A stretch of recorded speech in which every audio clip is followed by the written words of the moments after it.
Hello students, good morning, जय हिंद। मैं Vipin sir और जीव का केमिस्ट्री क्लासेस में आपका स्वागत है। आप थ्योरी में पढ़ रहे थे, क्लास 12 अनसॉल्व्ड सीरीज अलग चल रही है। 2 दिन में उसका एक वीडियो आपके पास आ जाता है।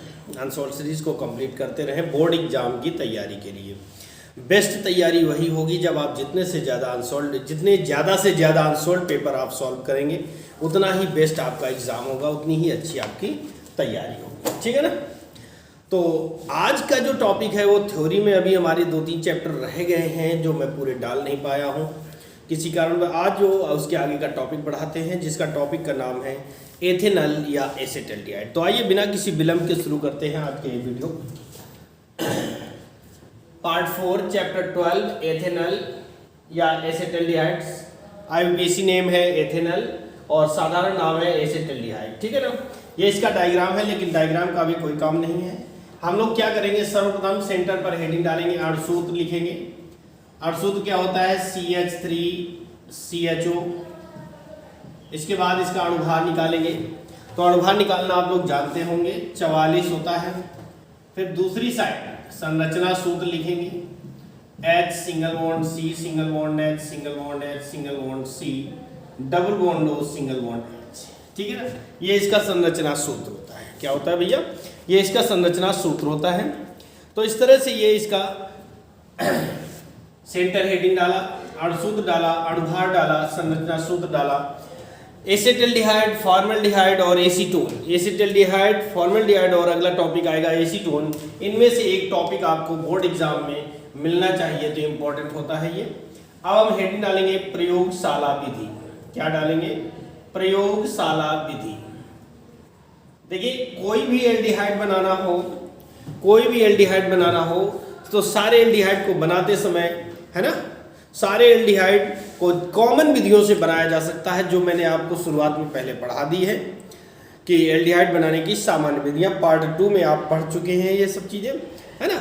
आज जो आप पढ़ने जा रहे हैं, एक प्रॉपर एल्डिहाइड के बारे में पढ़ने जा रहे हैं, जिसका नाम है एसेटल्डिहाइड। तो प्रयोगशाला में क्या लिख सकते हैं कि प्रयोगशाला में एथिल अल्कोहल, प्रयोगशाला में एथिल अल्कोहल का ऑक्सीकरण, ठीक है ना, एथिल अल्कोहल का ऑक्सीकरण, प्रयोगशाला में एथिल अल्कोहल का ऑक्सीकरण K2Cr2O7 यानी पोटेशियम डाइक्रोमेट तथा सांद्र H2SO4 की उपस्थिति में, ठीक है ना, प्रयोगशाला में एथिल अल्कोहल का ऑक्सीकरण पोटेशियम डाइक्रोमेट तथा सांद्र H2SO4 की उपस्थिति में कराने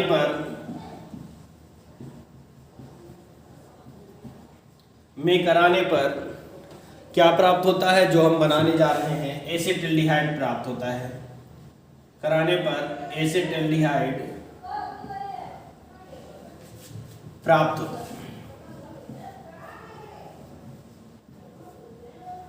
ठीक है ना। क्या कह रहा है, प्रयोगशाला में एथिल अल्कोहल का ऑक्सीकरण पोटेशियम डाइक्रोमेट तथा सांद्र H2SO, मेरे साथ दोहराइए, आपका तैयार हो जाएगा अभी बोर्ड एग्जाम के लिए 5 नंबर का लॉन्ग आंसर आज ही तैयार होगा। तो प्रयोगशाला में एथिल अल्कोहल का ऑक्सीकरण पोटेशियम डाइक्रोमेट तथा सांद्र H2SO4 की उपस्थिति में कराने पर एसेटल्डिहाइड प्राप्त होता है। देखिए कैसे, CH3CH2OH, ये क्या हो गया, एथिल अल्कोहल हो गया। इसका ऑक्सीकरण करवाएंगे K2Cr2O7 प्लस H2SO4 की उपस्थिति में। ठीक है ना, K2Cr2O7 प्लस H2SO4 की उपस्थिति में क्या करवाना है, ऑक्सीडेशन करवाना है। तो ये प्राप्त होगा CH3CHO प्लस H2O, एसेटल्डिहाइड प्राप्त हो जाता है। क्या प्राप्त हो जाता है, एसेटल्डिहाइड प्राप्त हो जाता है। आगे आओ, याद हो गया होगा कि प्रयोगशाला में एथिल अल्कोहल का ऑक्सीकरण पोटेशियम डाइक्रोमेट तथा सांद्र H2SO4 की उपस्थिति में कराने पर एथिल अल्कोहल वो एसेटल्डिहाइड प्राप्त होती है। अब इसको हम साफ करते हैं और अब हम चलेंगे क्रिया विधि में। ठीक है ना। तो हेडिंग डालेंगे हम क्रियाविधि, क्या डालेंगे, क्रियाविधि, ठीक है ना। मैकेनिज्म बोलते हैं, मैकेनिज्म, ठीक है ना। अब मैकेनिज्म हेडिंग डालने के बाद ये डायग्राम आपको बनाना है। मैकेनिज्म हेडिंग डालने के बाद ये डायग्राम बनाना है और उसकी थ्योरी का आपको डिफाइन करना है, थ्योरी का वर्णन करना है, ठीक है ना। तो क्या लिख सकते हैं कि जैसा आपको डायग्राम में दिखे, रटने की आवश्यकता नहीं है, रटने की आवश्यकता नहीं, मैं बार बार कह रहा हूं, रटने की आवश्यकता नहीं है। आप डायग्राम को देखिए और मेरे अकॉर्डिंग चलते जाइए। आपको अभी के अभी बोर्ड एग्जाम का एक 5 नंबर का 5 मार्क्स का क्वेश्चन, ठीक है ना, 5 मार्क्स का क्वेश्चन तैयार करवाता हूं। क्रियाविधि, इसका नाम क्या है, आसवन फ्लास्क होता है। तो लिख सकते हैं प्रयोगशाला में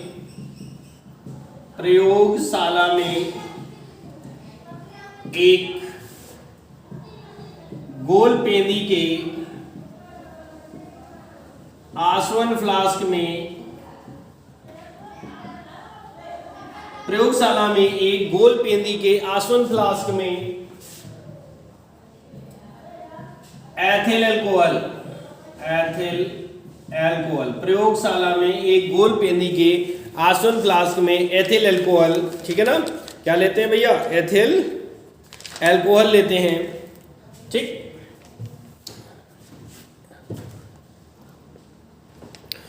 तो प्रयोगशाला में एक गोल पेंदी के आसवन फ्लास्क में K2Cr2O7 लेकर, हाँ थोड़ा सा मिस्टेक हो गया था, प्रयोगशाला में एक गोल पेंदी के आसवन फ्लास्क में K2Cr2O7 लेकर फ्लास्क को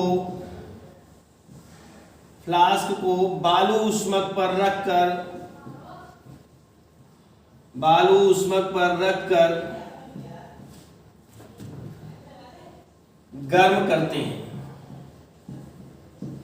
ठीक है ना, बालू उष्मक पर रखकर गर्म करते हैं। फिर से एक बार देखो, एक गोल पेंदी के आसवन फ्लास्क में K2Cr2O7 लेकर फ्लास्क को बालू उष्मक पर रखकर गर्म करते हैं। तत्पश्चात C2H5OH व प्लस H2SO4 के मिश्रण को बूंद बूंद करके, है ना, ड्रॉप बाय ड्रॉप करके फनल की सहायता से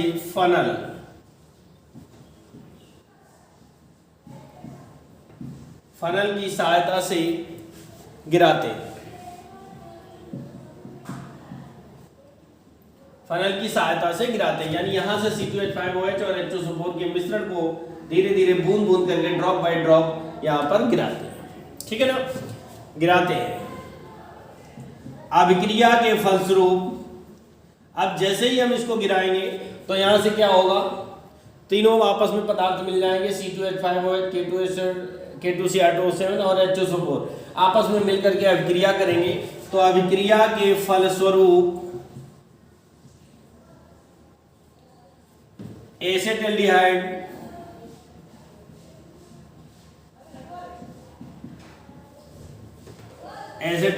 की वाष्प बनती है। एसेटल्डिहाइड की वाष्प बनती है जो संघनित्र से द्रवित होकर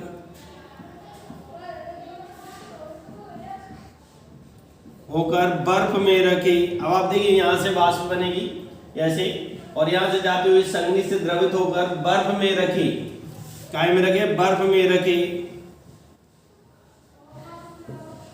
ग्राही में एकत्र हो जाती है।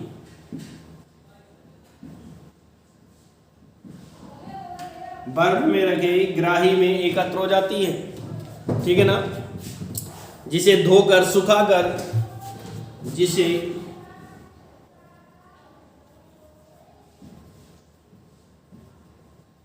जिसे धोकर सुखाकर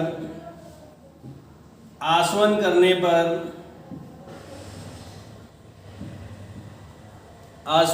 पर शुद्ध एसेटल्डिहाइड प्राप्त होती है, शुद्ध एसेटल्डिहाइड प्राप्त होती है। तो आइए देखिए एक बार फिर से दोहरा लीजिएगा। इसको देखने की क्रियाविधि देखने की आवश्यकता नहीं है, यहां से आते हैं। प्रयोगशाला में एक गोल पेंदी के आसवन फ्लास्क में K2Cr2O7 लेकर फ्लास्क को बालू उष्मक पर रखकर धीरे धीरे गर्म करना प्रारंभ करते हैं। तत्पश्चात C2H5OH और H2SO4 के मिश्रण को फनल की सहायता से बूंद बूंद करके मिलाते हैं। मिलाने के पश्चात अभिक्रिया होती है। तो अभिक्रिया के फलस्वरूप एसेटल्डिहाइड की वाष्प बनती, जो संघनित से द्रवित होकर बर्फ में रखे ग्राही में एकत्रित हो जाती है। तत्पश्चात जो मिश्रण आपको प्राप्त हुआ है उसे धोकर सुखाकर आसवन करने पर शुद्ध एसेटल्डिहाइड प्राप्त होता है। अब हम चलते हैं इसके भौतिक गुणों पर, ठीक है ना। तो अब हम क्या करते हैं, इस डायग्राम को साफ कर देते हैं। आपने बना लिया होगा डायग्राम, ठीक है ना। तो इसके भौतिक गुण में क्या लिखते हैं, यह रंगहीन वाष्पशील द्रव है। नंबर 1 हेडिंग डालेंगे physical property, PHYSICAL physical property, ठीक है ना। नंबर 1 यह रंगहीन वाष्पशील द्रव है, यह रंगहीन वाष्पशील द्रव है। रंगहीन मतलब इसका कोई रंग नहीं होता, और वाष्पशील का मतलब होता है ये इसको हवा में खुला रखने पर वाष्प यानी भाप बन करके उड़ जाता है। नंबर 2 सेकंड पॉइंट है, इसकी गंध अरुचिकर होती है, इसकी गंध अरुचिकर होती है, मतलब स्मेल इसकी अच्छी नहीं होती, खुशबूदार नहीं होती। तो इसका मतलब है कि जाहिर सी बात है बदबूदार होगी, है ना। और स्मेल आपकी स्मेल जो अगर बदबूदार होगी उसी को हम कहेंगे अरुचिकर, अन्यथा क्या कह देते हैं, रुचिकर होती है, ठीक है ना। नंबर 3 है जल में विलेय, जल में विलेय, ठीक है ना। अब आप हेडिंग डालेंगे केमिकल प्रॉपर्टीज, केमिकल प्रॉपर्टीज, रासायनिक गुणों के बारे में अध्ययन करते हैं। केमिकल प्रॉपर्टी के बारे में अध्ययन करते हैं कि क्या होती हैं केमिकल प्रॉपर्टी, रासायनिक गुण, अभिक्रियाएं क्या होती हैं, ठीक है ना। तो ये तो थी आपकी क्रियाविधि और बनाने की विधियां, ठीक है ना। केमिकल प्रॉपर्टी में क्या होता है कि हमें अभिक्रियाएं लिखनी होती हैं। दोस्तों मैं आप लोगों के लिए एक से एक अच्छे टॉपिक्स, अच्छे क्वेश्चंस लेकर आ रहा हूं। आपको टर्न बाय टर्न मिलते हैं। आप घर बैठे, लॉकडाउन का समय है, कोरोना काल एक महामारी है, इसमें आप सुरक्षित रहें, अपने परिवार को सुरक्षित रखिए, अपने घर पर रखिए, घर पर रहिए और पढ़िए। मैंने आपको मोटिवेशनल वीडियो भेजा है, उसमें देखिएगा मैंने आपसे क्या कहा है कि आपका एग्ज़ाम है, आपको पढ़ना है, आपको ही तैयारी करना है, आपको ही पेपर में बैठना है, आपको ही लर्न करना है, ठीक है ना। और आपका ही परिणाम आना है। लोग तो हंसने के लिए होते हैं, अड़ोसी पड़ोसी आपके जितने भी होंगे वो सब आपकी ये उम्मीदें लगाए होंगे कि फलाने का बेटा पास हो रहा है या फेल हो रहा है, अच्छे नंबर आए तो ताली वरना मजाक, आप सब समझते हैं, है ना। तो हम चलते हैं रासायनिक गुण के नंबर 1। प्रॉपर्टी नंबर 1 है हमारी हाइड्रोजन से योग, हाइड्रोजन से योग, ठीक है ना। अब हाइड्रोजन से योग का मतलब क्या होता है कि देखिए एसेटल्डिहाइड जो है हमारा क्या है, एसेटल्डिहाइड यानी CH3CHO, CH3CHO एसेटल्डिहाइड जो है हमारा वो हाइड्रोजन से संयोग करता है। क्या करता है, यानी एक योगात्मक अभिक्रिया देता है, कॉम्बिनेशन रिएक्शन देता है और बना देता है क्या, CH3CH2OH, एल्कोहल बना देता है। यानी एल्डिहाइड हाइड्रोजन से संयोग करके एल्कोहल, एथिल एल्कोहल का निर्माण करता है। इसका नाम है एथिल एल्कोहल, ठीक है ना। नेक्स्ट पॉइंट है आपका सेकंड नंबर है, नंबर 2 की रिएक्शन करवाते हैं HCN से क्रिया। HCN बोले तो हाइड्रोजन साइनाइड, HCN बोले तो हाइड्रोजन साइनाइड से क्रिया करवाते हैं। तो देखिएगा CH3, इसको हम कुछ इस प्रकार से लिखते हैं H, ठीक है ना, प्लस हाइड्रोजन साइनाइड यानी कि HCN, इसमें भी योगात्मक एक ही यौगिक बनता है, योगात्मक अपक्रिया देता है अर्थात कॉम्बिनेशन रिएक्शन देता है। तो ये बनेगा क्या, CH3HC और OH और यहां पर डाल देंगे C, ठीक है ना। अब इसका नाम क्या हो जाएगा, नाम होगा एसिटाल्डिहाइड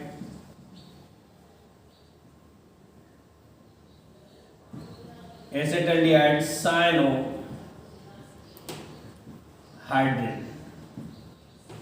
एसिटाल्डिहाइड साइनोहाइड्रिन बनता है, एक योगात्मक यौगिक बनता है, ठीक है ना। अब हम इसको साफ करते हैं और नंबर 3 पर चलते हैं।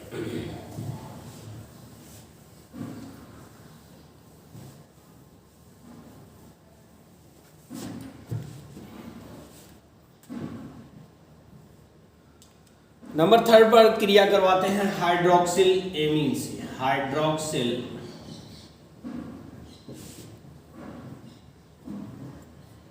एमीन से क्रिया, ठीक है ना। हाइड्रोक्सिल एमीन से क्रिया करवाते हैं तो हाइड्रोक्सिल एमीन का सूत्र क्या होता है, NH2OH होता है। क्या होता है, NH2OH। तो देखिए क्या करवाएंगे, हाइड्रोक्सिल एमीन का सूत्र है NH2OH, CH3H C double bond O plus H2NOH।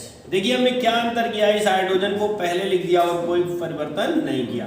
पहले लिखने का उद्देश्य ये है कि इतना भाग बाहर निकल जाएगा, ठीक है ना, इतना भाग बाहर निकल जाएगा और आपका जो बचता है तो क्या निकल रहा है, H2O निकल रहा है। देखिए इसमें बहुत आसान हो जाता है, आपका जो सामान जो बचा हुआ दिखता है उसको वैसे लिखिए, CH3HC, इतना ही तो बचा था, डबल बॉन्ड लगा देंगे NOH, ठीक है ना, ये रहा NOH।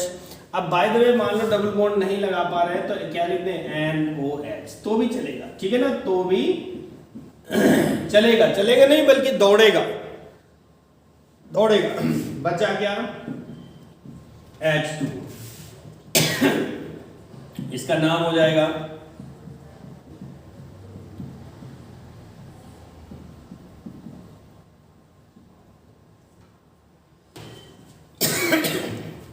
Acetaldehyde auxin. क्या नाम हो जाएगा, एसिटाल्डिहाइड ऑक्सिन, ठीक है ना। नेक्स्ट पॉइंट पे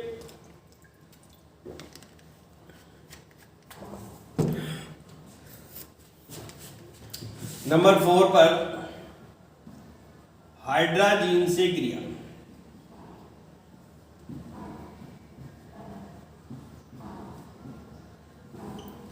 हाइड्राजीन से क्रिया। अब हाइड्राजीन का सूत्र क्या होता है, NH2NH2। क्या होता है भैया, NH2NH2 होता है हाइड्राजीन का सूत्र। अब क्रिया करवाएंगे CH3H C double bond O plus उल्टा लिख देते हैं H2NH2। कोई प्रॉब्लम नहीं होनी चाहिए आपको, बड़ी आसानी से समझ में आना चाहिए। अब देखिए क्या होता है कि इतना भाग निकल जाएगा, क्या निकला है आप लोग देख रहे हैं सामने, हमें बताने की आवश्यकता नहीं। इसका बॉक्स बनाने का मतलब होता है ना कि इतना भाग निकल गया। अब जो कुछ बचा है, जो भी चीज बची है, जो भी यौगिक बचा है उसको एक साथ लिख दीजिएगा, यानी CH3HC double bond NH2 plus H2, इसका नाम हो जाएगा एसिटाल्डिहाइड हाइड्राजोन।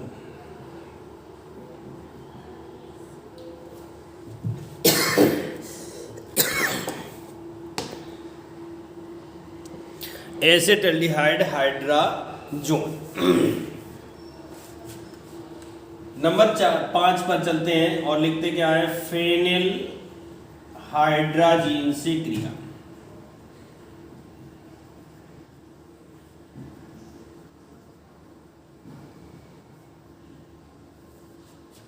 फेनिल हाइड्राजीन से क्रिया,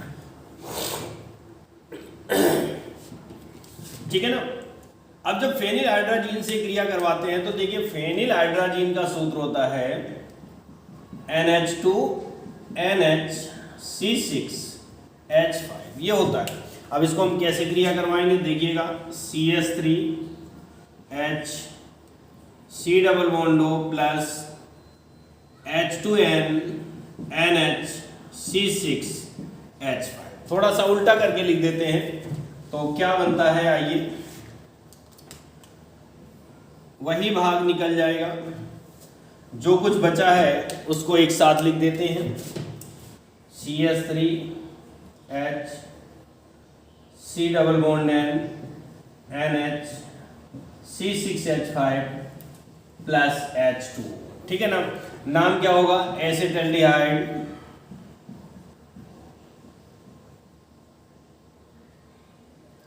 फेनिल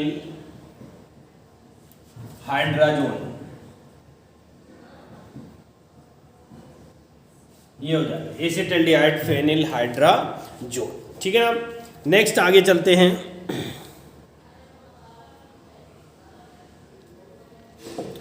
तो ये साफ करते हैं और चलते हैं अब हम आगे।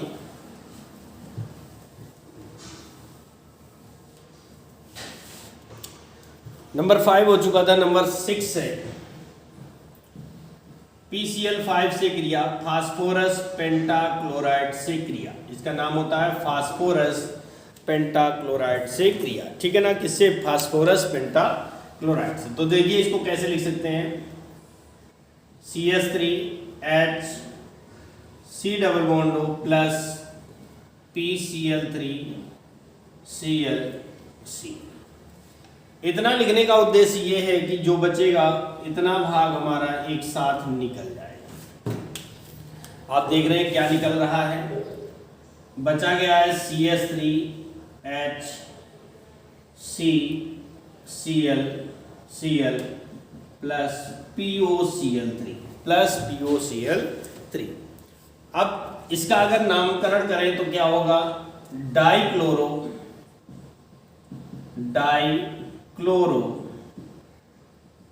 एथेन। ठीक है ना, डाइक्लोरो एथेन हो जाएगा। अगला नंबर है नंबर 6 नहीं 7, नंबर 7 पर है आयोडीन व कास्टिक क्षार से क्रिया। आयोडीन व कास्टिक क्षार से क्रिया। ठीक है ना, CH3CHO। ठीक है ना, ये हो गया एसिटल्डिहाइड। आयोडीन के लिए क्या लेते हैं, I2 लेते हैं, और कास्टिक क्षार के लिए क्या लेते हैं, NaOH लेते हैं। आप लोग कहते हैं ना कि अपक्रिया तैयार नहीं होती, मैं वही करवा रहा हूं। अगर आप ध्यान से वीडियो को देखेंगे तो आपको अपक्रिया तैयार करना बड़ी आसानी से आ जाएगा। ठीक है ना।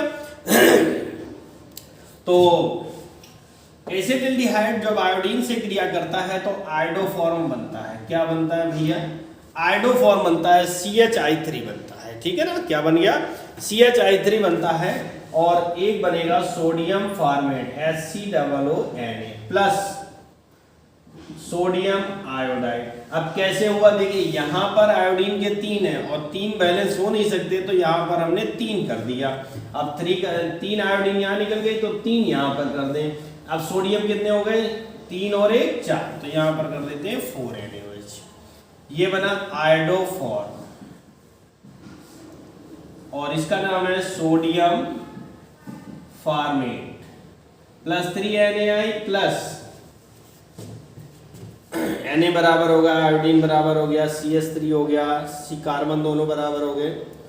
ऑक्सीजन है आपकी 4 और 1 5, उधर निकल गए 2, तो आपके मुश्किल से बचते हैं 3 ऑक्सीजन, यानी कि प्लस 3H2 ये बचा। ठीक है ना, 3H2O ये बनेगा आयोडोफॉर्म। इस अभिक्रिया को आयोडोफॉर्म अभिक्रिया भी कहते हैं, और यह आयोडोफॉर्म बनाने की विधि भी हो जाती है। नंबर 8वां है आपका फेलिंग विलयन से क्रिया।